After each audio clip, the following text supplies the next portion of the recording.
start recording and we'll start this session. So, first of all, I want to highlight, and this is something that I will send a mail about as well, that the exam requirements have changed, meaning that in this case, the exam requirements make sure that you plan at least 1 hour plus another hour plus 2 hours is 4 hours already, plus another 8 hours for your test. We're up to 12 hours. So you have 12 hours and then 24 hours to report. I would plan about 2 days for this. Just a little bit of warning to you guys. Like, it may seem like just a very simple test, but the whole goal is that you're going to get multiple choice questions first, and you need to pass to 75%, and then we're going to do a verbal exam. Now, we don't expect direct answers. We don't expect you to know everything. You can Google stuff. We don't care. You'd be foolish not to on our exams. But the point is, if we ask you something, don't over answer. If we ask you what the acronym DNS stands for, we don't want to know what DNS is, what it does, the whole history behind it.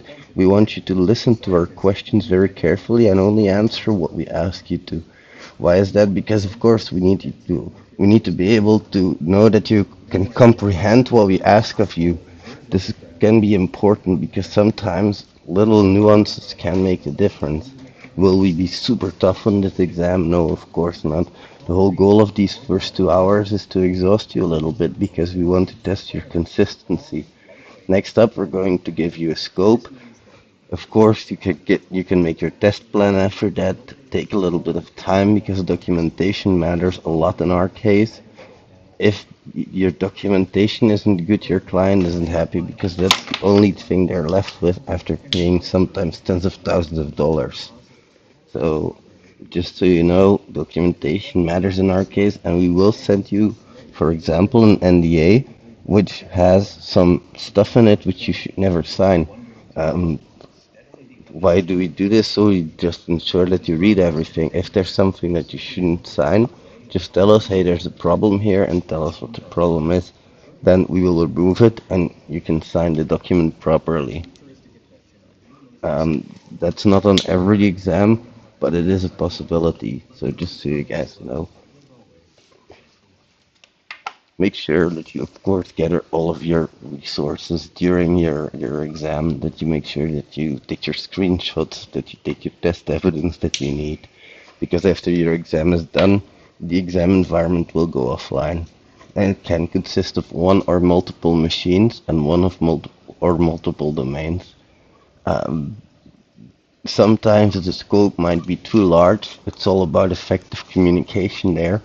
I am going to be a stupid client who assumes that you're going to test everything. You are going to guide me into what you will test and tell me why it's impossible to test everything.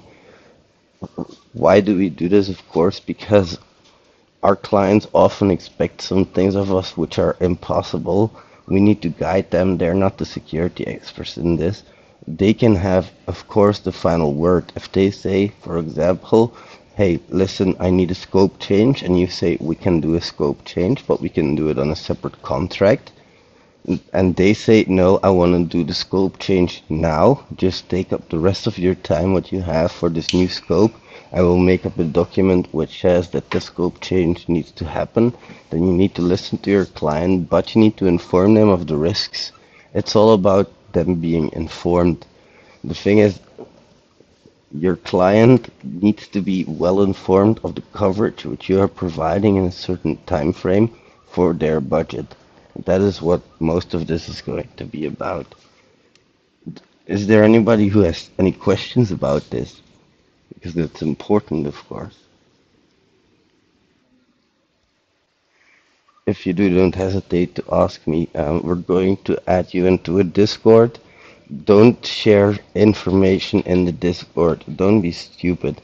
Why is that? Because there might be threat actors in the Discord. Discord is not a safe means of communication. We expect everything to be properly password protected and shared with us through the proper means.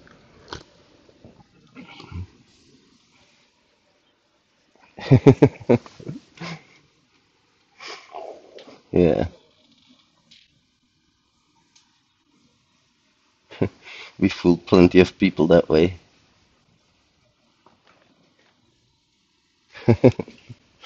Let's go on.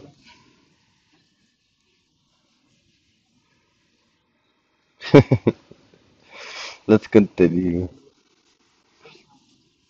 Yeah, we're going to look at the test plan and what I expect from a test plan given the certain scope that I am testing with the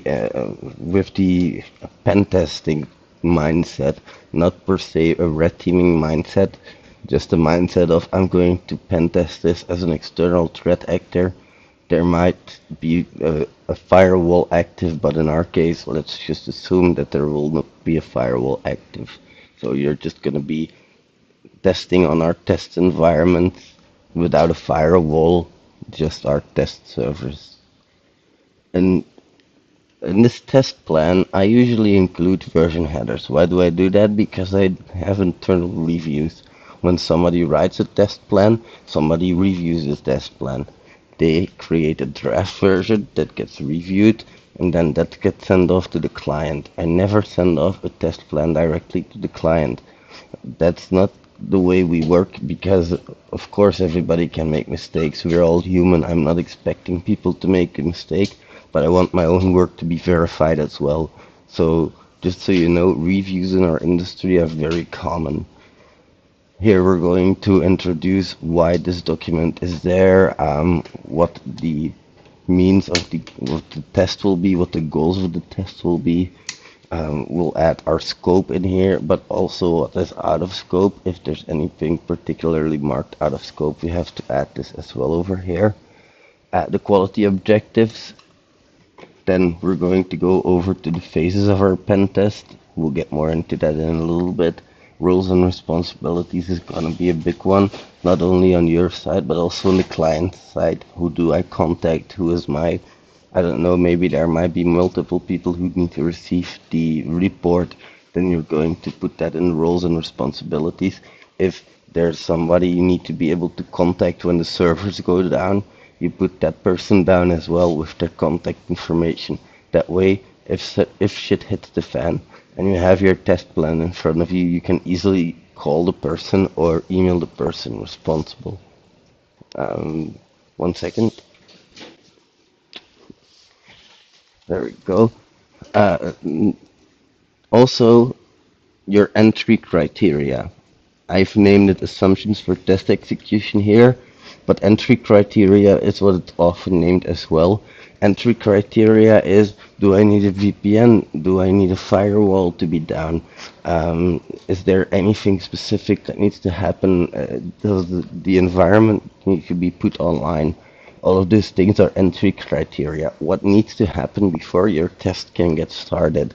It's important to think about these things beforehand because if you're getting your test started and you then still have to think about all of these things and get them arranged, it might take away valuable testing time, which is why I always say include this in your test plans.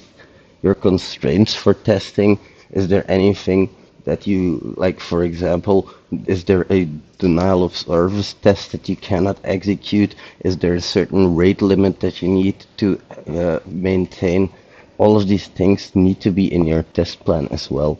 Can be processed in the other parts, don't get me wrong, but they need to be in there somewhere. Also, and well, your deliverables I've put down here, but you can also put your exit criteria. When is testing done? That's important. Is it after a certain time frame? Is it after a certain amount of scope is reached? Is it after the test report has been delivered? All of these things are important to sit down beforehand. Now, I say always, I usually include my test plan with a contract. That's usually one document for my end. That makes it easier. I have the contract made by a lawyer, so that's really easy for me. I didn't have to look around. He just asked me a few questions. He made me a document. But the test plan is something that can change. And this is only, of course, for short-term assignments. For longer-term assignments, I usually make sure that I just make one contract that covers that longer term, and then I make a test plan per project getting started. A lot of my testers will tell you that the testing is just a very small part of their job. Some of them might hate me for it, but I make them write documentation until they get sick of it. This is important again because my client needs this stuff. And it's been proven time and time again that documentation helps from my client's end to they have a budget, a certain budget. They need to have some deliverables for that budget as well. That is where my test plans and my test reports always come in. If there are certain definitions that you need to name, sorry, bro.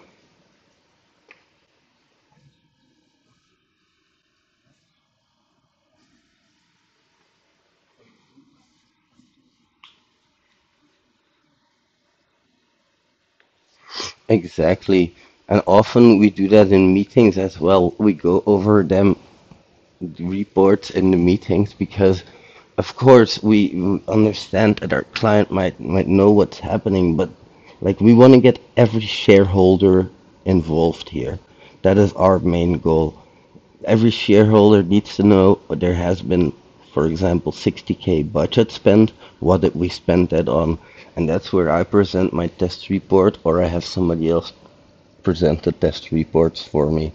Might sound a little bit shady, but we've hired a pretty lady who is very well at the red teaming as well, and we might even consider having her do the presentations because a pretty face is always more pleasant to look at than a red face. So, no, just kidding, of course. But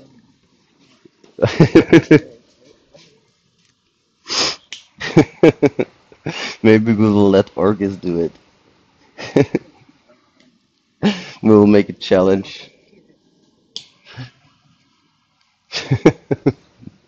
I think we should make a challenge out of it. If you drink 5 whiskeys and can successfully present the test report, then I'll buy you a whole bottle.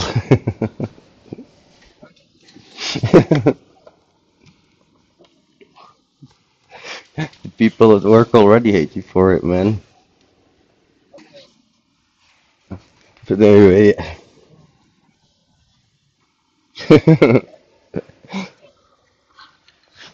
I think it's also very important that you note down how you're going to report on defects. If there is a critical defect found, do you report it immediately? Do you give them just a report? And do you enter it in the Jira system? Sometimes there's things like that that need to be arranged beforehand. I always arranged with my clients that if we found a high or critical vulnerability, that we would immediately inform them. Um, those things need to be arranged with your client as well, of course. I will be your client. Arrange with me how you will do that. Will you give me a call? Will you will you put it in Discord and fail immediately because Orcus is there as a threat actor? There, there's possibilities. And your testing environment, it might also be important to note certain things down about your testing environment here. Not always include it, but if you need to include it, you can definitely do that in a separate section. Um, we've gone over most of this already, I think. Um, Maybe certain things that we need to zoom in on is the quality objectives. What are you going to reach with this test? Do you want to make it compliance level like CWE, sorry, NEST 81115 compliant? Do you want to make sure that it's OWASP top 10 covered? Do you want to make sure that it's covered according to OWASP Web Security Testing Guide? Communicate as well and make sure that your client knows what it means as well, of course. Because you can tell them that you're going to cover for the OWASP top 10, and this is a dirty strategy that I often see in pen testing companies these days, is that a company will have like low budget, like let's say they have 5 days of testing budget, and all of these pen testing companies will come in and say, "Oh, we will cover for the OWASP top 10," but that is very deceptive thing to say because the OWASP.10 is just like the 10 most common vulnerability types. Plus, it's really hard to say how deep you're going to cover for them. Like for injection, for example, there's many different types of injection. You can cover for all of them, but still, like I'm not a big fan of telling people the OS top 10 cover. It gives a little bit of a false sense of security, in my opinion, because then people like me come in and say, okay, we can test for this, but if we only have 5 days, we're going to have low coverage. We might find a few criticals, but we might also miss a few criticals. It's a 50-50 chance. And when we bring news like that, companies are often shocked and annoyed at us because previous pen testing companies would take them on, no sweat.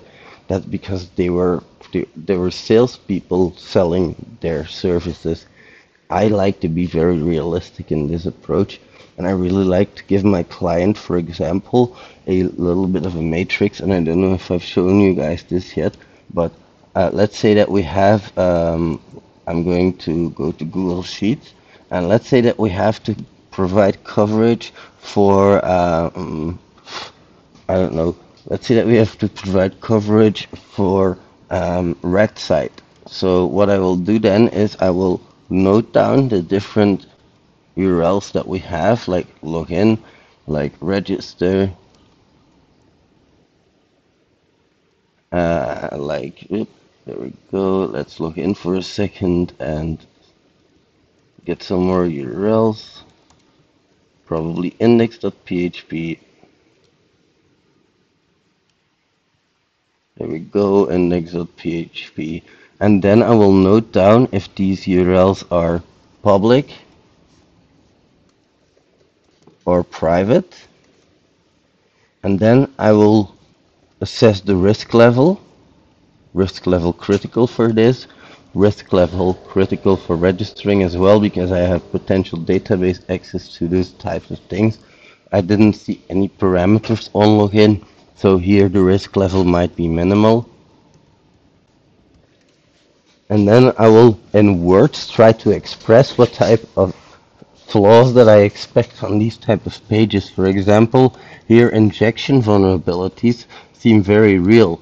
So I will type these down, and here I don't really expect anything because it's a non-interactive page really. But then again, you guys might already have seen that I'm wrong. I'm going to continue here. Some of you guys might have astute eyes, but here I'm going to get, like, for example, something like this, where I have a certain coverage level that I want to reach and an amount of time that it might take, and then I might say for this it might take a little bit longer than normal, about 3 times as much, or let's just do it that way, and then this one might take 1 time as much. So in total here we have seven units of, well, in my opinion, what I always do is story points. So I have 7 story points here that I need to assign.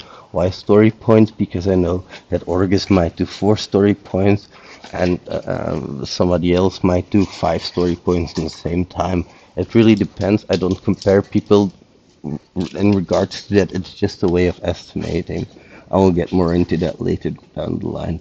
But now I have 7 story points that I need to fulfill, which in my case might calculate out to, let's say, 70 hours to make it round. Now I have an estimation to give to my customer, and I have an estimation on why. I have something that they can put into their budget and that they can use to to say, hey, okay, we've spent 70 hours worth $100 is we've spent 7K. We spent 7K here. This is why. Because this, and here we expected injections, here we expected nothing. Now, as I'm testing, I go along and I see, wait a second, I see issues here. I see potential issues here anyway. Now I have a problem because I told my client there's nothing there. Sorry, bro. Oh, sorry, Argus. Thought you were trying to say something. But anyway, now I might have a problem because I have a wrong estimation. Now I just need to inform my client that certain aspects might take a little bit longer than expected. I need to inform them why, and I need to make them to make the decision. I'm not gonna make the decision to spend that extra budget because it's not my budget. You okay, Orgus?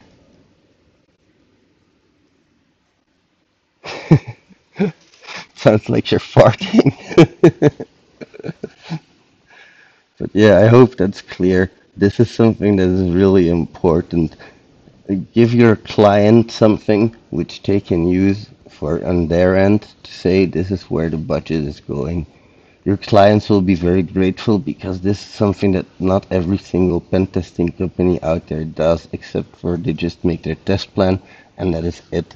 Now, in this case, of course, I know that there are many more URLs and it might take a lot longer to make something like this, but spend the time. And what I do is I include this in billable time for my customer. That might sound sleazy, but it's not. I am working for them. So why wouldn't I fucking bill that time? I'm working for my customer. I have this agreement with them as well. I communicated very clearly what our tariffs are and how we'd work here. Like, okay, we make an initial estimation, but that initial estimation needs to be refined into something like this. This takes time. This is all billable time. And this agreement with our customer makes a happy customer. I know my quality work that I deliver. My customer knows what they get. Sorry, Orcus?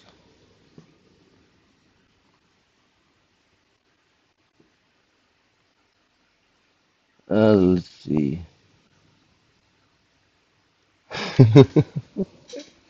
Yes, exactly. Burp Suite does a great job. Honestly, I like the content discovery of Burp Suite. It's one of the best that I've found so far. Like for content discovery, Burp Suite. Yeah, Orgus, your mic is bad. I don't know if you're trying to say something. Okay, man. If anybody,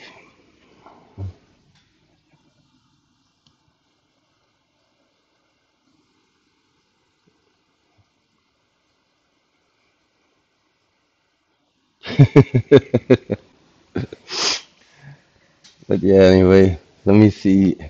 So I hope that's clear. That you, if you go above and beyond for your customer, they will remember that. Believe me. And there are fine things that you can do to make it even better. Like if you make a report, findings map, pen test report. Like for example, a findings map. That's also a good one. Is it this one? Nope, that's not it. I'll look for PDF a little bit later, but I found this report where they showed Jesus, no, I can't find it anymore. I'm on a new computer, that's why. But I will find this for you guys later, where they showed how to make a findings map, which is also a really interesting concept, where you just map out your findings in sort of like a mind map manner. It's not what, it's not in here, it's not what I mean. But something like this will always spice up things, of course. Like you can deliver a normal pen test plan to your clients. They will be happy, don't get me wrong, but the better you are for your client, the more you're going to get recurring customers, which is in the end what you really want, because one of the hardest things in our job isn't hacking, but it's getting customers. It might sound funny, but we are hackers after all. It's getting harder and harder for people to trust us. That's one thing. Plus, it's also.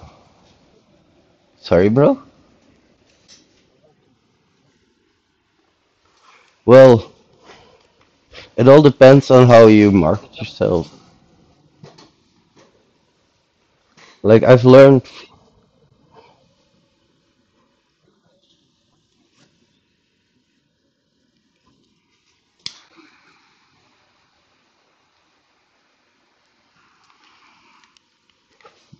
for sure. But,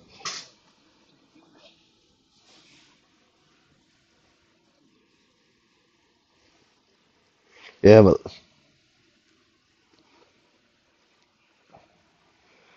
to a degree, I totally agree with you.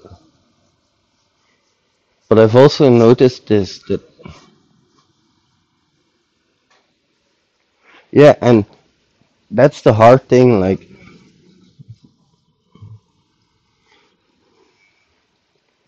it's hard to get a hacker to reliably perform. And I don't mean this in a bad way, but do you know how fucking hard it is to work with hackers?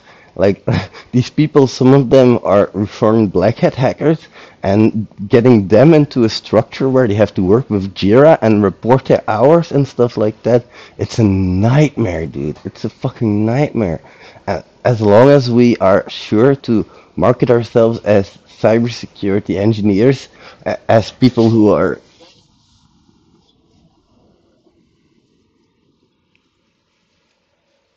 exactly, we verify security. That is what we do. We don't hack shit. We verify security. Market yourself properly because it will help a lot.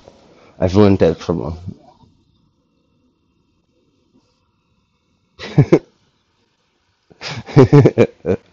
yeah, man. Hacking shit for fun, verifying security. I mean, they're both so similar.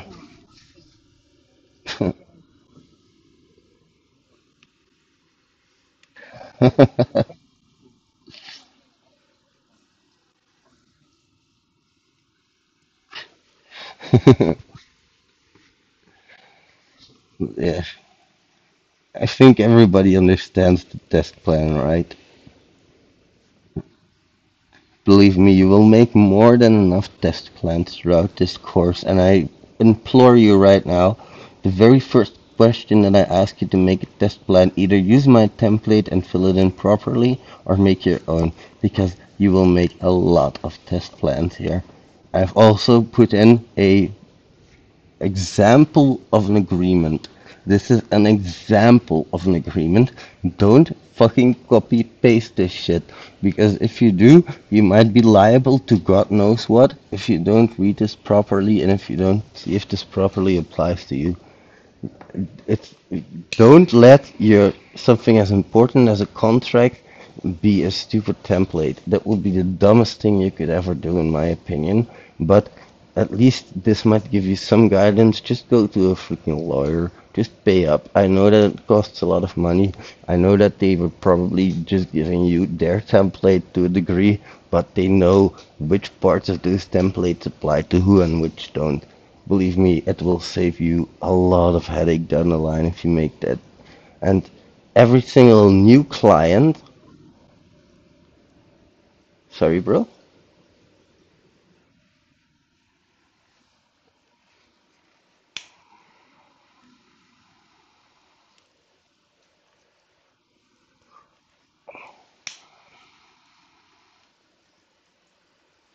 Oh, I've just looked at my lawyer online.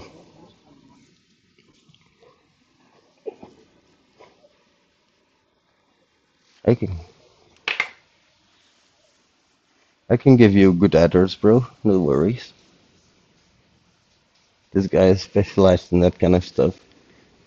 He's he's actually he is specialized in IP, in digital IP, and like the person he works with is specialized more in this kind of stuff.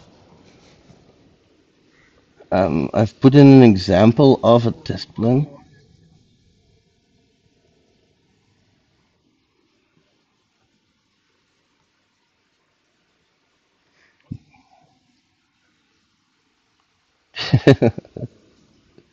Yeah, you can say that. I don't believe you.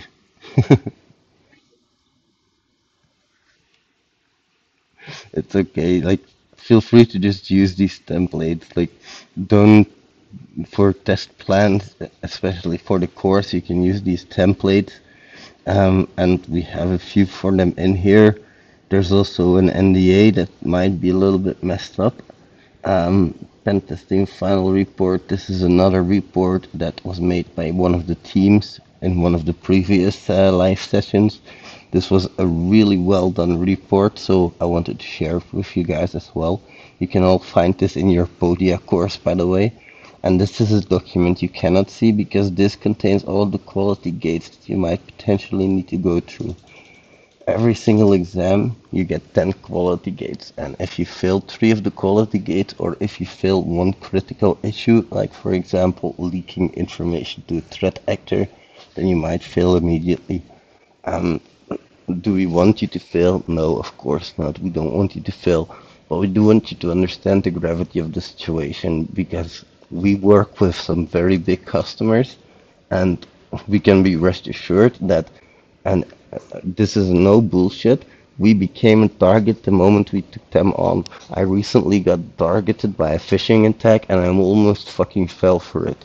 Yes, believe it or not, I fucking almost fell for it.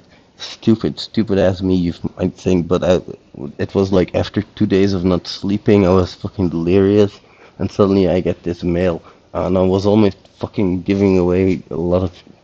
Oh my god, I'm so stupid. I should fail myself. I should take away my certificate.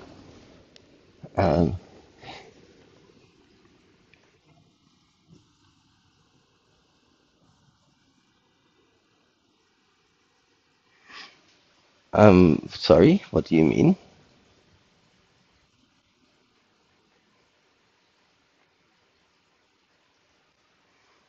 Um, oh,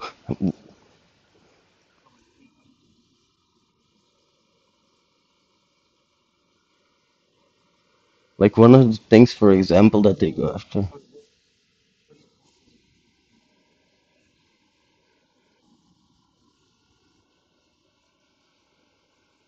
That could,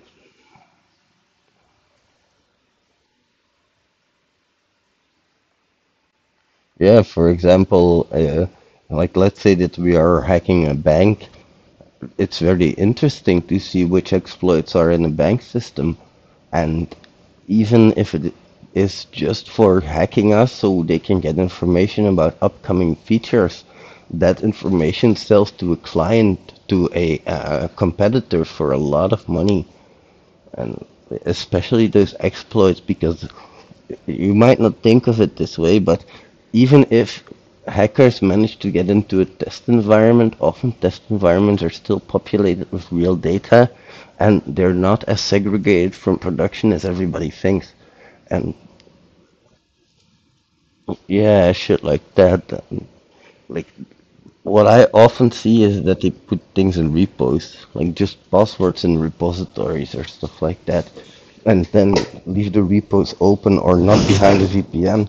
That is what we had in our client. They had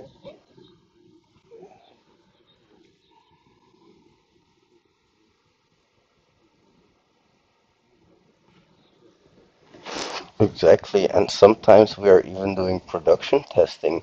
It is very interesting for a threat actor to know about potential criticals in the production environment. Exactly.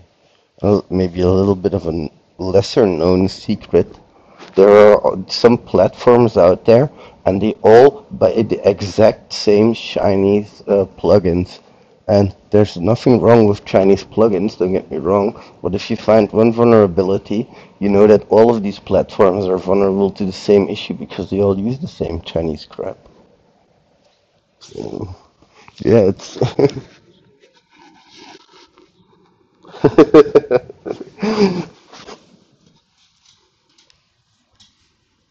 And fuck TikTok.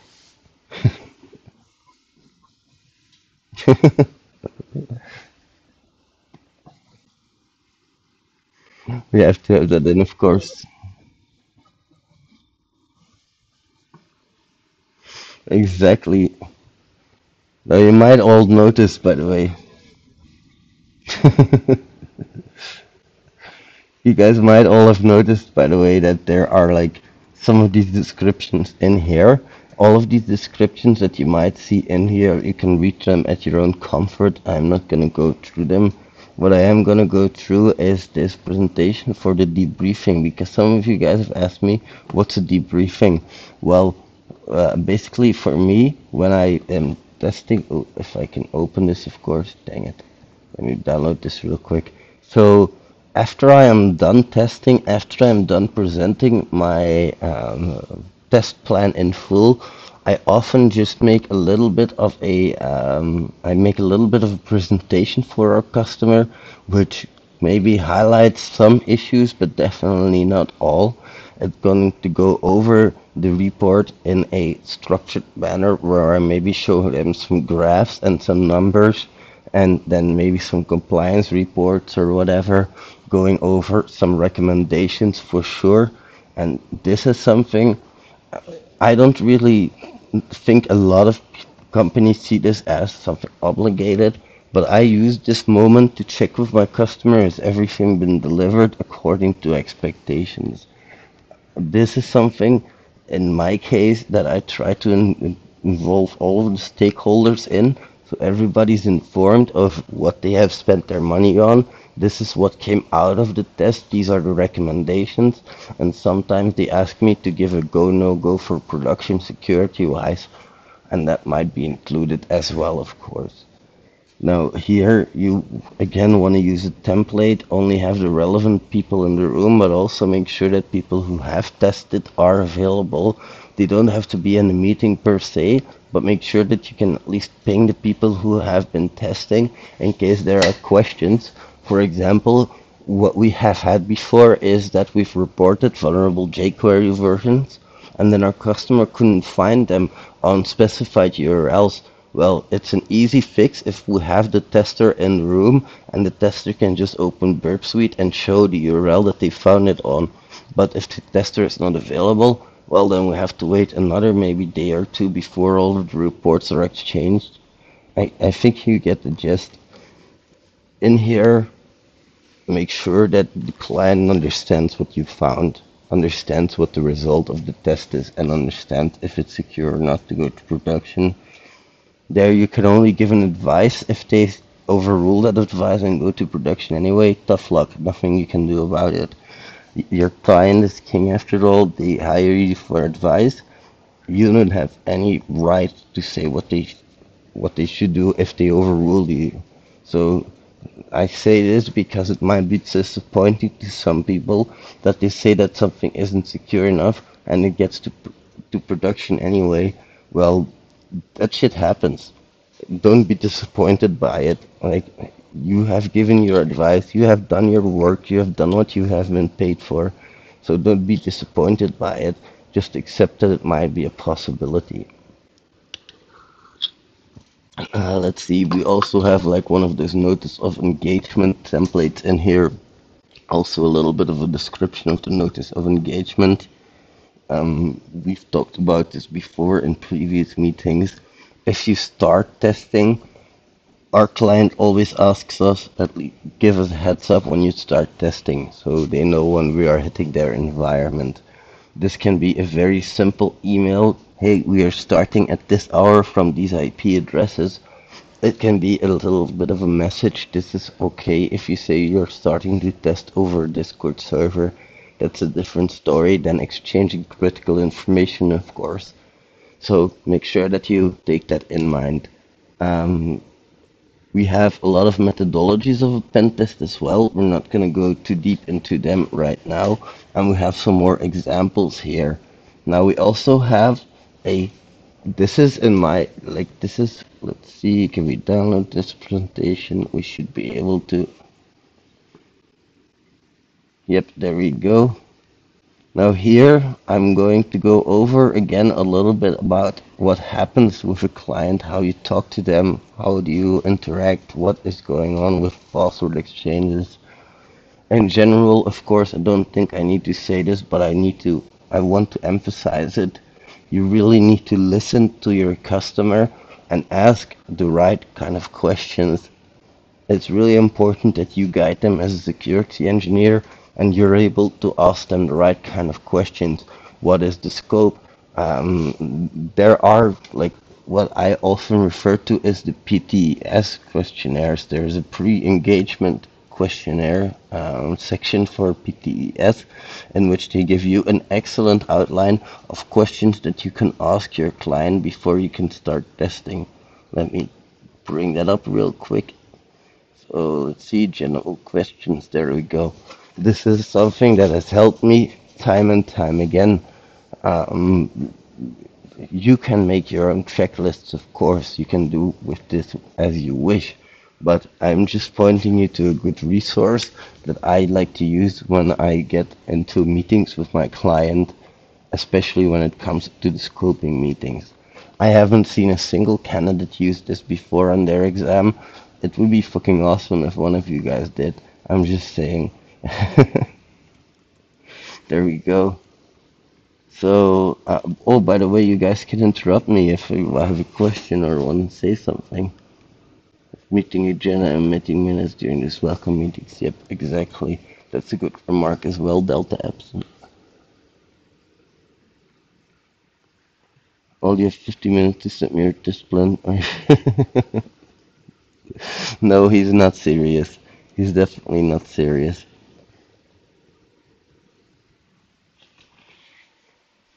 Let's see, where were we?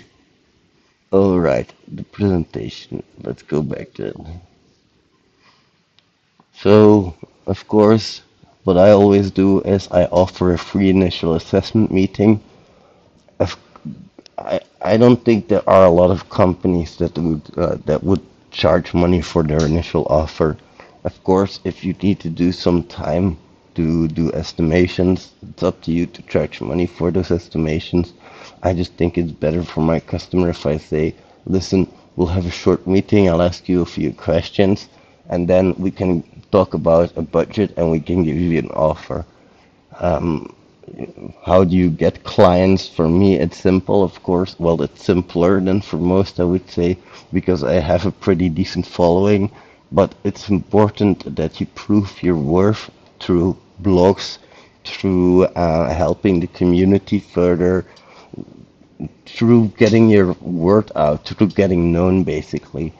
Um, you can do that in several ways. I did it doing bug bounties. I got like 33 bug bounties in 2 months, and then I got pissed off because I only got paid like 4K. That is like that's not even a paycheck per month that I got extra for hunting my ass off. So that's when I was like, I'm gonna start my own pen testing company. And I was like, how am I going to do that? I could spend a lot of money advertising, or I could set up like a system where I built my audience first and then worked my way from there. And guess what? That worked for me. Might not work for you. The way you are going to get customers depends on the way you want to work. One popular strategy that I did in the beginning was I went into basically I made it known that I was a cybersecurity engineer, and there was a garage near me who got hacked recently, and apparently their computer company didn't do a good job, so I got a little bit of incident response work there.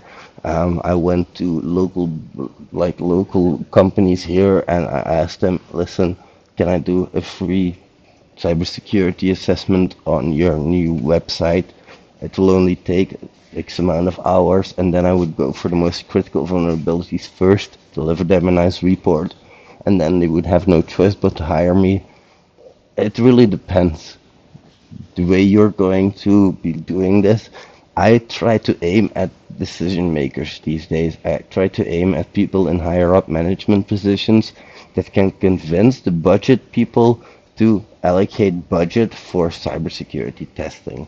And I don't expect miracles there. I usually tell them, let's just start with a very short assessment, and then we can start with a vulnerability scan, for example, and we can verify those results. So the way you're going to get customers, again, make sure that you think of a strategy and that you don't go into the field blindly, starting up a pen testing company thinking that you can get work everywhere. Because believe me, 90% of the customers are already snagged by big people like Deloitte and stuff like that. So you'll have to either convince them to work with you, or you'll have to convince like other new companies that are getting started up to work with you. What also helped for me is I went into software development companies and I left my name tag there, and I just told them the same thing. I will give you a free vulnerability assessment for certain tools, and these things work. It might sound silly, but you need to try a million and one things. I just didn't really have a plan in the sense that, well, when I started my pen testing company, I already had a person who got me into contact with one of the bigger companies, and I already had worked there. First of all, I started working besides my normal job doing pen testing there, but it quickly grew to having several people pen test on that specific client. So just a little bit of an anecdote. That's how you might be able to get customers. It all depends on your plan, though, and the way you want to work. Just make sure that whatever you do, you interact securely with your customer. You're not going, like what I always do is I set up verified channels of communication beforehand. Certain emails that I can send information to, like for example, I can only send to info@thexssrat.com and Orgus and maybe Lemon. Okay, those three are my email addresses. And in the middle of your assessment, suddenly somebody might come in, say, hey, can you also send to this email address? Don't do that. That is not a verified channel. Of course, you can talk to your customer about this, but talk to them in a one-on-one conversation about this. This can get very nasty. Um, yeah, the old Mr. Orgus, if he gets drunk, you will.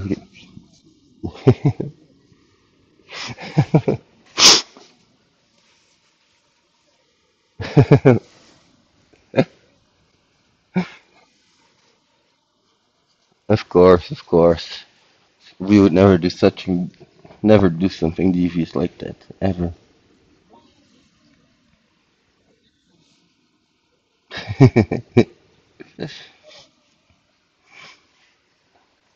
But yeah, I hope that that sheds a little bit of a light on how difficult it is to get customers and what means you might need to go through. In the initial meeting, of course, those questionnaires might be very important. Um, Go in there with a plan. Don't go into these initial meetings expecting to work things out on their own. Go through those questions, see if you can ask people like that, or maybe you have like a little bit of a presentation that you can prepare, or be creative about this stuff. Your initial meeting is going to be the difference between getting a client and not getting a client. So make sure that you put enough time in those initial meetings and that you're able to wow them from the start. Don't start spamming them with, did you know that so many people get attacked and this is a hack and this is a specific hack, and don't try to scare them. Try to make them feel at ease with you and don't try to highlight that big scary world out there. That's what I've learned so far. Um, Outside of that, you can offer quite a lot of services. These aren't even close to all of the types of services that you can offer. But make sure that in the beginning you don't spread yourself too thin. What I did or what I am doing is I'm working out the departments properly, and I know that a lot of my people have given me really good ideas of, hey, you should start this or you should start offering these services or this or that. Yeah, I agree, but first let me get a website. How about that? And then we can see what services we offer. And we are building out checklists as well for the pen testers to follow. All of these things are important. Vulnerability scans. We have several vulnerability scanners that we can use. All of these things need to be defined before I'm going to build out and include other types of of services basically in my menu. But up to you. Just know that I know from a friend that SOC in the beginning might not be the best idea. It might seem like the easiest idea, but it usually isn't the best idea. Just so you guys know, SOC takes some separate trainings and make sure that you're well trained before you get into that field. Um, what I offer right now, mostly to my customers, is repeated testing, where they just throw me a project and I throw a team together and we test that. That is as seen from an outside threat actor. So we do pen testing, we do vulnerability scanning on that. My next step would be full software development lifecycle support for them. We can also do the software assurance modeling. That's also a possibility with OWASP SAM. So we have possibilities there to still expand, but we, sorry, bro.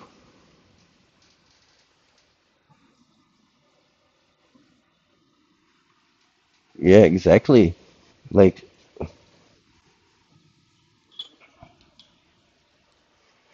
yeah, and what we always say is that the sooner you can detect your bugs, the sooner you can fix them, the less it will cost. That is the testing, like, sorry, bro.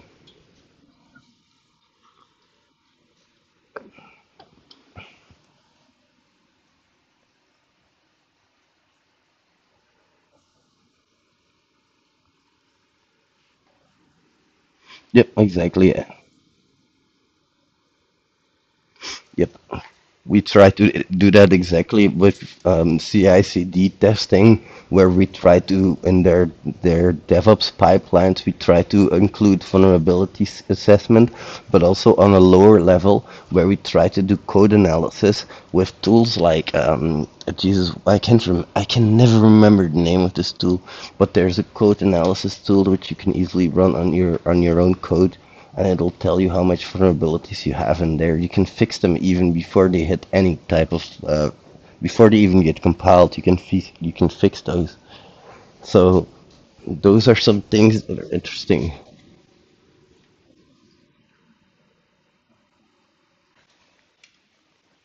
Now I need to know because it irks me.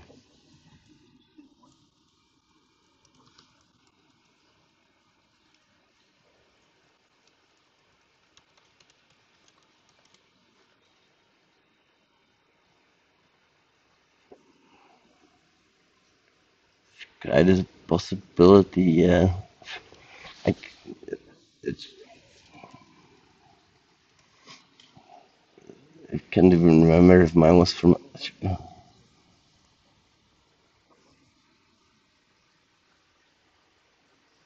Yeah, I can't find the one I'm looking for. Oh, Crucible.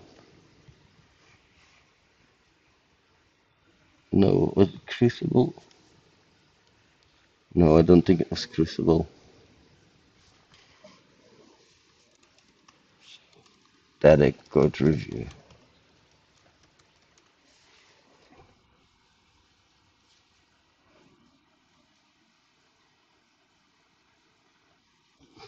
Well, there's a fucking bunch of them. Let's keep it to that. There's a literal fucking bunch of them.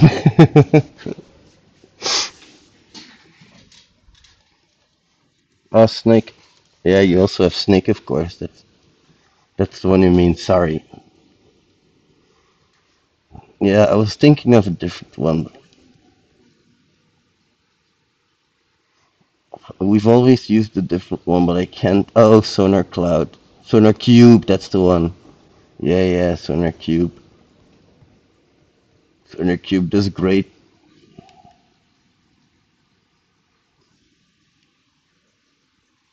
Hmm.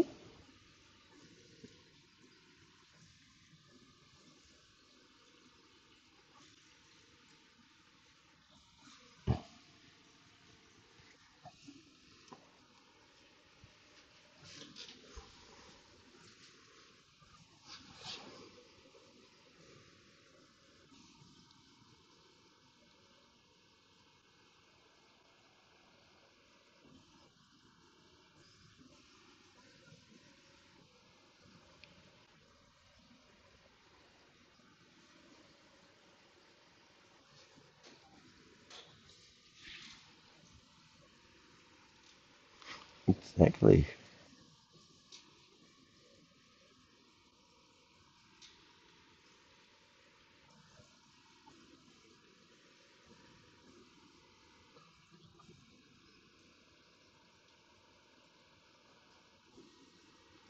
Yeah, you need to know so much more technologies as well, like you say. It's also about being able to read the log files properly. A lot of people don't even know all of the log stacks out there. Like those are things that are very, very prevalent in SOC. It A friend of mine is an SOC analyst, and I would never be able to do it, honestly. The job he's doing, Jesus Christ, I would go crazy looking at log files all day, analyzing. Ugh. And the other blue teaming aspect, I guess it's never really for me. I like breaking shit. I don't like building it. Well, I do like building it, but I'm not so good at building it securely. Let's just keep it at that.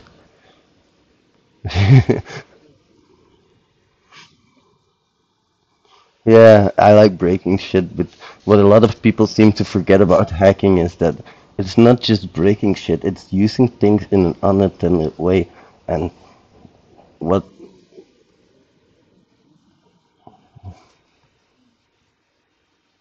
exactly, and in a controlled manner often, because if you want to get remote code execution, you can get it to throw errors, but you need to throw the right error. Yeah, preferably. Let's say preferably in ethical manner.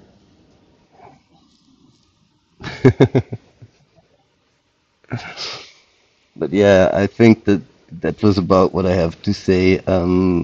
Like it's obvious that every document needs to be signed. At least for me, I make sure that the client signs my documents and sends them back because otherwise, and this might sound silly, their signature is an acknowledgement. If I send my test report, their signature is an acknowledgement that they've received it well and that they've read it and that they've accepted that specific document.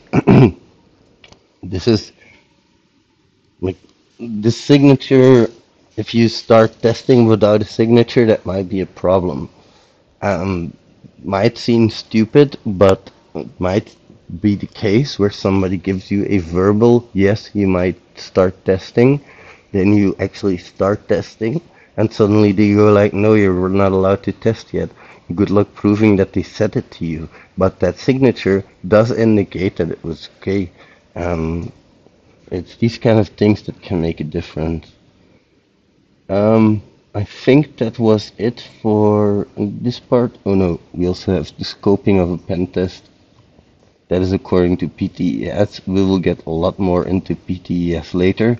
So for now, I'm going to keep this for what it is. We're going to get into a lot more methodologies later in general. Now, the next section is also going to be in your Podia course. This is going to be how we, this is going to be your network pen testing. So we'll get started after the break, probably. I think we will take like maybe 15 minutes break if that's okay with everybody. And then we'll see you back in 15 minutes.